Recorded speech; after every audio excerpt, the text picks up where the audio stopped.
Við skulum biðja. Drottinn, við þökkum þér fyrir nýja náðardag. Biðjum að þú hjálpar okkur til þess að framganga fyrir augliti þínu. Teyga af lindum hjálpræðis þíns. Þökkum fyrir orðið þitt. Biðjum að þú viljir uppljúka þig fyrir okkur. Við okkur að finna návist þín og blessun. Í Jesú nafni. Amen.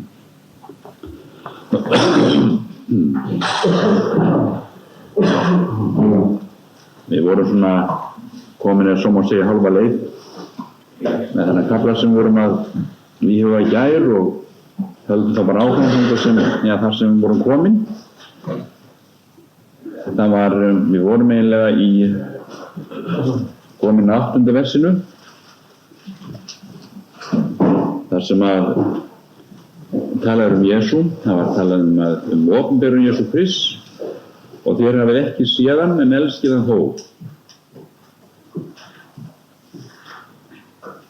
Þetta er einkenni á trúuðum mönnum. Það er kærleikur til Jesú Krists.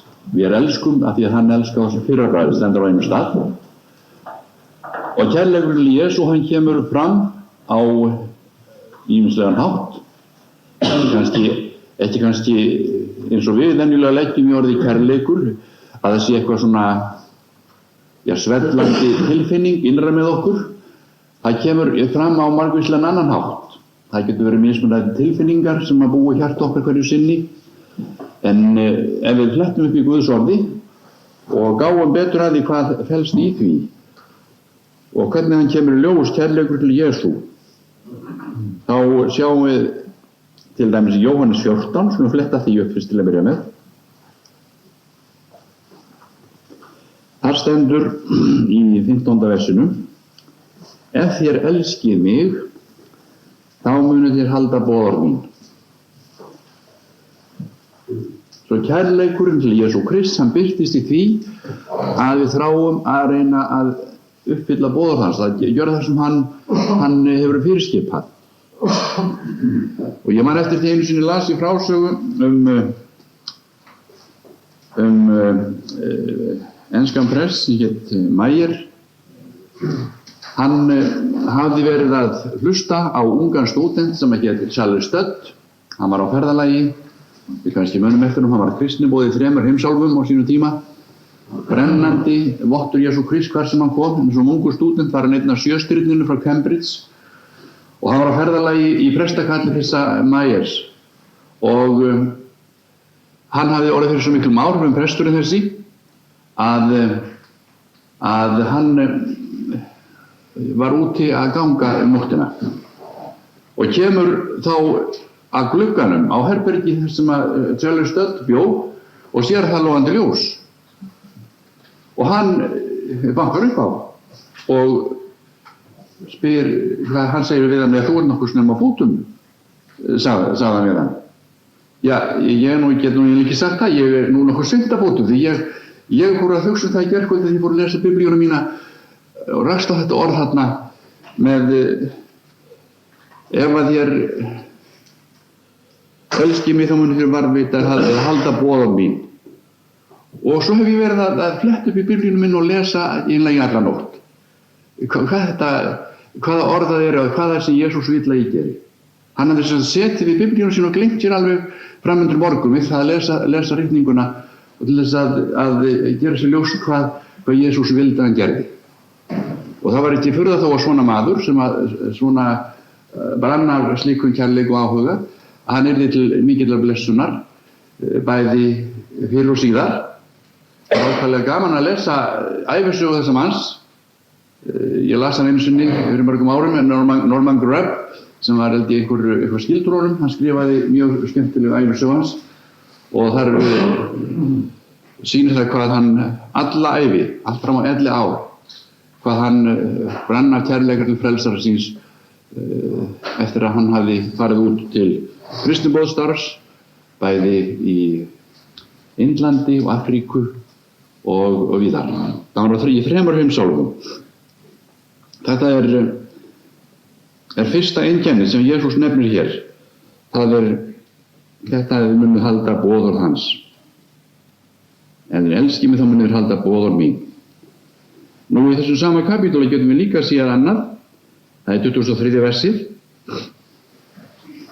Hann segir, hver sem elskar mig mun varðveita mitt orð. Það má nú segja að það sé nokkuð skylt þessu sem hér að ræða. Hver sem elskar mig mun varðveita mitt orð og faðir minn mun elska hann og til hans mun við koma og gjöra okkur bústað hjá honum. Sá sem ekki elskar mig, hann varðveitir ekki mín orð. Og það orð sem heyrir ekki mitt heldur föðurinn sem sendi mig.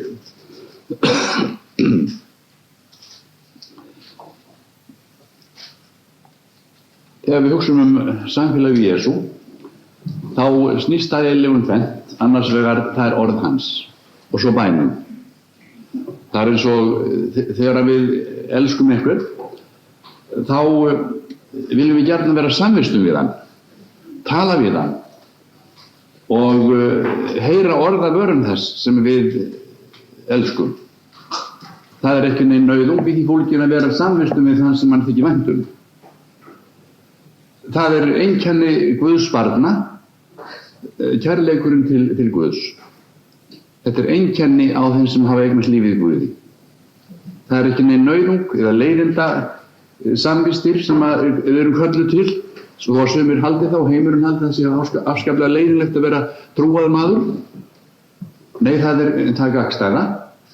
Þetta var mér einu sinni ákveðlega ljóst, ég var á ferðalagi mér að Laxfossi gamla hérna á milli Akraness og Reykjavíkur mörgum árum og ég var að fara til Reykjavíkur og ég tók eftir í lítilli stúlku og þar var hún var á leið til Reykjavíkur, þetta var á vorlagi, sá hún var ein og var svona eitthvað ráð hann tilfar, ég fór að spjalla við hana, spurði hvað hún var að gera hann ein borði í Laxfossi og þá hafði hún bara verið sendið sveit, litla greið og hún hafði bara ekki getað unnað sér, hún langaði svo til mömmu. Og þetta var mér svo lifandi mynd af þessu að hún gat ekki verið að heiman. Sá sem að elskar Drottin, hann getur ekki verið að heiman, getur ekki verið fjarri honum.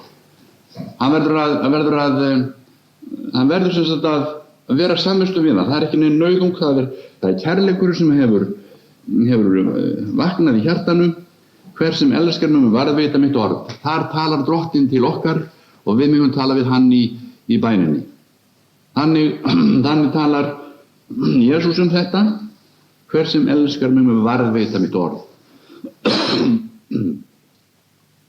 Og svo getum við sagt að það sé ýmislegt fleira sem einkennir líf hins trúaða mann sem hefur eignast kærleika til Jesú Krists. Það er löngun þess að þjónunum á þann hátt sem hann hefur fyrirhugað. Við getum bara séð dæmi þess í Nýja testamentinu, hvernig það birtist í lífi einstaklinga sem höfðu mætt Jesú.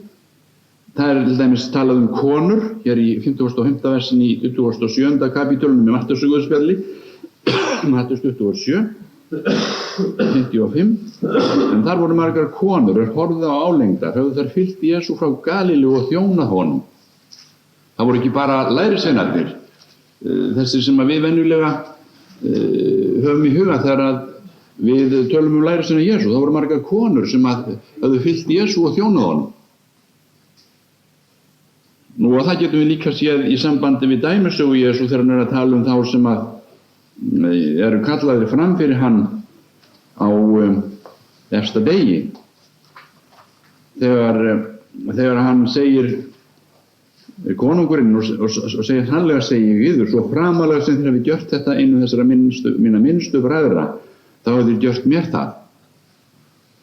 Til dæmis orðið díakon og díakonissa, það var eitthvað því sem einkenndi safnaðarstarf kristinna manna allt frá fyrstu tíð.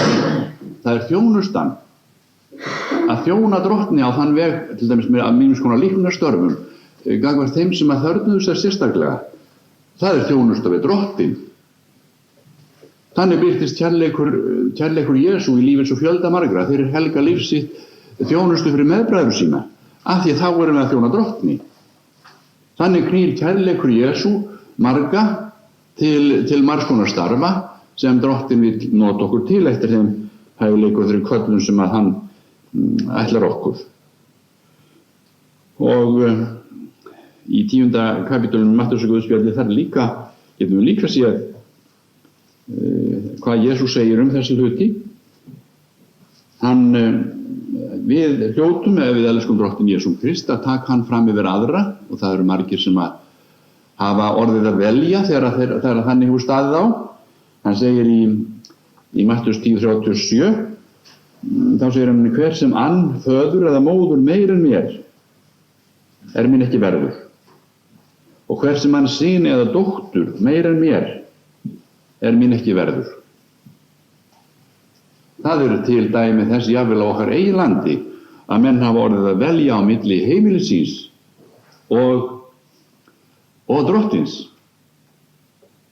Að fylgja honum, það kostaði þá þeir eru að fara heiman. Bara eru að gera svo að velja á milli. Og það hefur víða átt sér stað að menn hafa tekið Jesú Krist fram yfir alla aðra. Af því hann þeim dýrmætara heldur en allt annað, og þeir geta ekki hugsað sér að sleppa honum. Og það hérna í þessu sama bréfi sem við erum að lesa í. Þar segir líka í öðrum kapítulunum, í 7. versinu: yður sem trúið, hann dýrmætur. Það er að segja, það er Jesús sem verður að tala um, það er að segja að verður að tala um hornstein í Síón, valinn og dýrmætan. Sá sem trúir á hann mun alls ekki verða til skammar.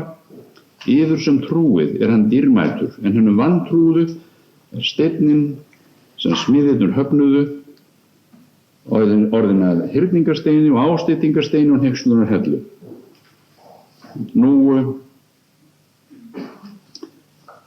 Svo getum við sagt sem svo að þetta sé einkenni þess að við erum Guðs börn. Ég búin að reynda að nefna það áður, en við getum séð, svo við flettum upp einhver orði, það er 8. kapítulinn í Jóhannesarguðspjalli.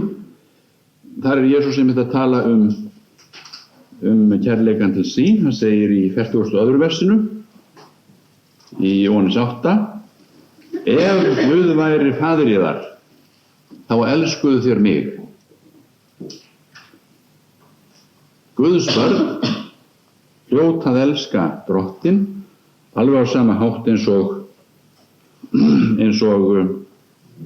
barnið elskar foreldra sína, föður eða móður, og getur ekki hugsað sér að vera án samvista við þau, eins og þessi litla telpa gaf svo glögglega til kynna.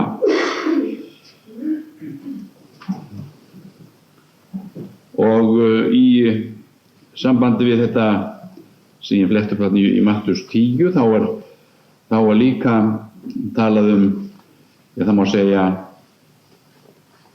að taka upp krossin. Hann nefnir það í sambandi við það þegar að hver sem ekki tekur sinn kross og fylgir mér eftir mín ekki verður. Það er að segja í framhaldi að þessu hver sem hann syn eða dóttur meir en mér, mín ekki verður. Það er svo fúsleiki til þess að afneita sjálfum sér. Því það er ekki hægt að fylgja Jesú Kristi á þess að afneita sjálfum sér. Það er algjörlega ómögulegt. Þó að margir haldi það sé hægt og að gera tilraun til þess. Og svo er í öðru Korintu bréfi, þar er Páll einmitt að tala þetta sama, í 5. kapítulunum. Þar segir að þetta kærleiki Krists knýr oss. Það er eins og kraftur sem knýr hann í starfinu, gerir hann fúsan til þess að afneita sjálfur sér og til þess að þola allt það illa sem var að líða vegna kærleika sem síns til drottins.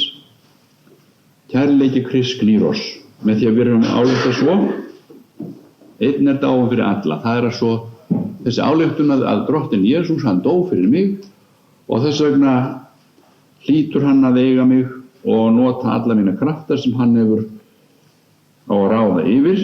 Einn dáinn fyrir alla, þá eru allir dánir, og hann dáinn fyrir alla, til þess að þeir sem lifi ekki framar sjálfum sér. Það er honum sem fyrir þá dáinn og upprisin. Það var einu sinni kristniboðanemi sem hét Samuel Hebich. Hann var í Sviss, í Basel, var þar í Kristinboðaskólanum og hafði fengið köllun til þess að fara út á Kristinboðsakurinn. En það sem var nú einna erfiðast hjá honum var það náttúrulega erfitt með að læra.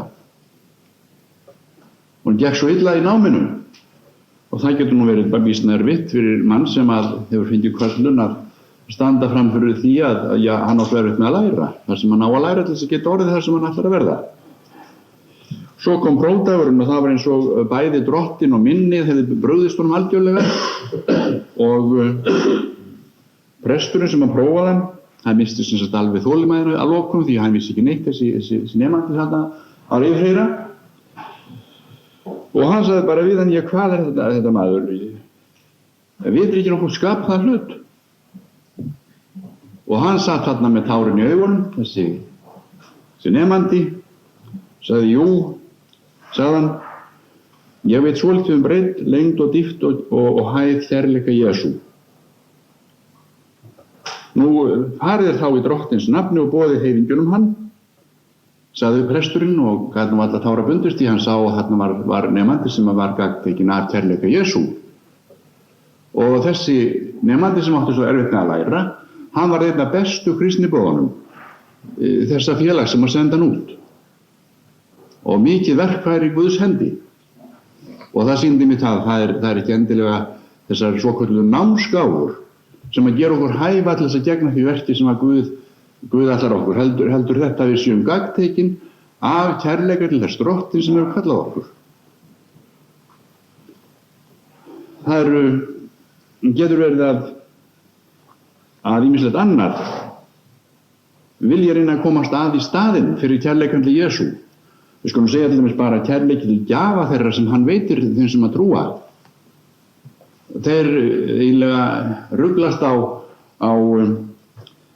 gjöfunum annars vegar og svo gjafar hann. En það megum við vara okkur á. Það eru undarlegar gjafir sem að drottinn Jesús Kristur gefur okkur. Fyrst og fremst fyrirgefning syndanna og svo margvíslegt annað sem að við getum talið upp. En það má aldrei stíkja á hann sjálfan, að það er hann, drottinn, sjálfur sem er númer 1. Svo getum við sagt sem svo að starfið sem slíkt í þjónustu hans, það geti kannski orðið það mikið að hann sjálfur gleymist. Við getum séð dæmið þess til dæmis í sambandi við systurnar í Betaníu. Það er glögg dæmið það. Marta til dæmis sem var önnum kafin við mikla þjónustu, hún var að þjóna honum. En María sat við fætur hans. Og við sjáum, ef við förum að íhuga og skoða það sem að Biblían segir okkur um kærleika hennar til drottins Jesú Krist, þar sem hún sat við fætur hans, hún hefði valið góða hluta og hann skal ekki verið tekinn frá henni, sagði Jesús. Og svo sjáum við líka þegar hún situr við fætur Jesú, það er sagt frá því í Jóhannesarguðspjalli í 12. kapítlunum minni mig, þá er hún þar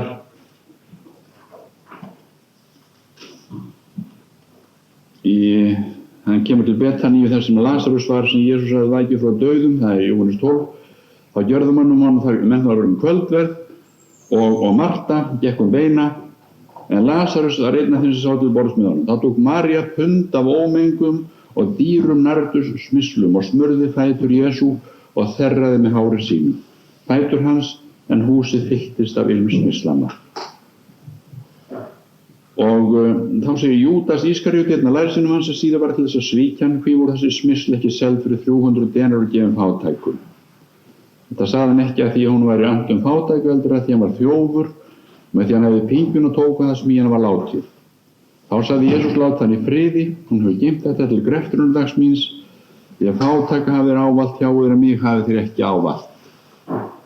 Og þessi sama frásaga er líka, það er líka þessi sömu frásaga að finna í Markúsarguðspjalli og þar er líka verið að mámæla henni fyrir þetta sem hún er að gera. Þá segir Jesús, gott verk gjörði hún á mér.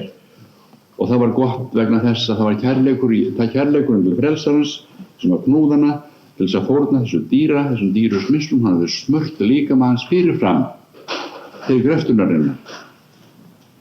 Og hún vildi ekki vera að bíða þangað til að vera dáinn, og það gott dæmi það að við þurfum að auðsýna kærleika meðan við höfum hjá okkur þá sem okkur þykir vænt ekki bíða með að koma til þeirra svo má segja með blómin á kistuna, heldur að það að gleðja og auðsýna kærleika meðan við höfum ástunina hjá okkur. Þetta getur kennt okkur það meðal annars. Nú þannig getur maður haldið áfram að hugsa þetta og íhuga þessa hugsun sem felst í þessu versi sem vorum að lesa kærleikann til Jesú, því það ótal ritningarorð sem kom upp í hugann þegar við förum að hugsa þetta, en við skulum halda áfram með það sem hér að ræða. Þér hafið ekki séð en elskið hann þó við að svo ekki höfum séð Jesú með augunum. En við sjáum hann með augun trúarinnar, þér hafið hann ekki nú fyrir augum með hann trúið samt á hann. Og þér munum við fagna með óumræðilegri og dýrlegri gleði, þegar þér náið takmarkinu fyrir trúiðar, frelsun sálnæðar. Þetta takmark trúarsmanns, það er frelsun sálarinnar. Við segjum það að þegar maður snýr sér til Jesú Kristi, opnar hjarta sitt fyrir honum, þá frelsast hann. Hann eignast eilífalífið. En þrátt fyrir það, þó að maður frelsist leið að hann tekur á móti Jesú Kristi, þá á hann framundan kannski langa ævi, og takmarkið að hann fái staðið stöðugur og haldi fast við orðið alla tíð, standi stöðugur allt til enda og nái takmarkinu sem hann keppir að, frelsun sálarinnar, sem hann eignaðist í raun og veru leið og hann tók á móti Jesú. Og lífið allt, má segja, frá þeirri stundu þegar hann eignast trúna drottin Jesú og allt til þeirra stundar hann nær þessu takmarki, það rauninni fólgið í þessu að frelsast frá syndinni. Það að segja að berjast trúarinu góðu baráttu, frelsast frá valdi hennar, hann losni undan valdi hennar æ meir og nái hólpin heim. Og svo fer hann að tala spámennina og frelsununa sem þeir grensluðust eftir, og þeir margir spámennirnir í Gamla testamentinu sem hafa fengið að sjá í svip þessa frelsun, þetta hjálpræði Guðs, og þeir bregðu fyrir okkur skyndimyndum af því, mismunandi ljósum. Við getum sagt sem svo að spámaðurinn Jesaja, hann hefur stundum verið kallaður Guðspjallamaðurinn meðal spámannanna. Hann drægi hvað skýrastar myndir upp af þessari frelsun sem hér að ræða. Og við þekkjum til dæmis ákaflega vel 53. kapítulan hjá honum, þar sem hann lýsir, má segja, því sem gerðist á Golgata, næstum því eins og hann hafi fengið að sjá þetta og verið þar staddur í anda og séð það sem þar gerðist. Þessari frelsun grensluðust spámennirnir eftir. En þeir sáu það og þeim var opinbera það að þetta væri ekki fyrir þá sjálfa. Þetta var kannski langt framöndan. Og þeir áttu ekki sjálfur að fá að verða hlutakandi í sama skilningi þess eins og til dæmis við. Þeir sáu þetta álengdar, við horfum tilbaka yfir þessa frelsun sem gerðist og átti sér stað á Golgata. Og kannski hefur verið óumræðileg þrá í hjörtum þeirra. Það minnstu kosti finnst mér eins og búi í þessum orðum. Þeim var opinberið að ég væri fyrir sjálfa, þá heldur fyrir yður að þeir þjónuða þessu sem við nú kunngjört að þeim sem boðuðu fagnarindi heilugum anda og sem sendur frá himnu. Inn í þetta fýsir englana að skyggnast. Nú við getum líka minnst í þessu sambandi orða sem Jesús sagði einu sinni við lærisveinana þegar hann var að tala við þá sem að sendur höfðu verið til þess að boða fagnarindi og lækna sjúka, og hvað þeir koma aftur til hans fagnandi yfir því sem að þeir höfðu fengið að gera í hans nafni.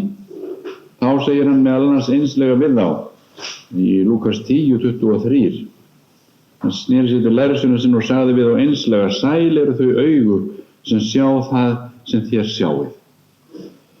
Því að ég segi þér að margir spámenn og konungar hafa viljað sjá það sem þér sjáið og sáu það ekki, og heyra það sem þér heyrið og heyrðu það ekki. Þetta dálítið svipuð hugsun sem að þarna kemur fram. Margir spámenn og konungar hafa þráð að sjá Jesú, hinn fyrirheitna, en þeir sáu hann bara álengdar. Og þeir voru að rannsökuðu vandlega, grensluðust eftir þessari frelsun, og þeir spáðu náð þá yfir mundu hlotnast.